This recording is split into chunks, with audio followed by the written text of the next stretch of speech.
আসসালামু আলাইকুম সকলকে। কেমন আছেন সবাই? আজকে আমার ভাইয়ের জীবনে প্রথম স্পোর্টস ডে ছিল।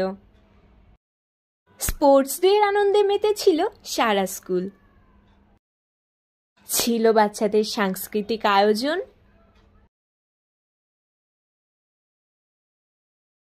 এবং বিভিন্ন ধরনের আকর্ষণীয় স্পোর্টস। খেলতে কে না ভালোবাসে।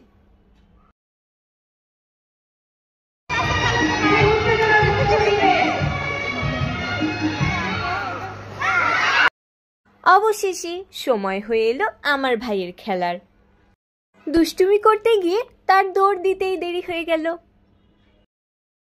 পরে আবার বেলুন নেই হাতের কাছে,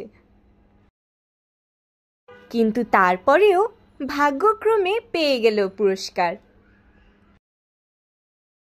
টিচাররা ধরে নিয়ে যাচ্ছি তাকে মেডেল দিতে।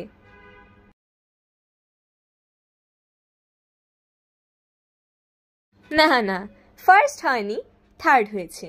কিন্তু তার জীবনের প্রথম খেলায় কিছু হয়েছে তো, এটা নিয়েই সবাই খুব খুশি। সকলে ভালো থাকবেন।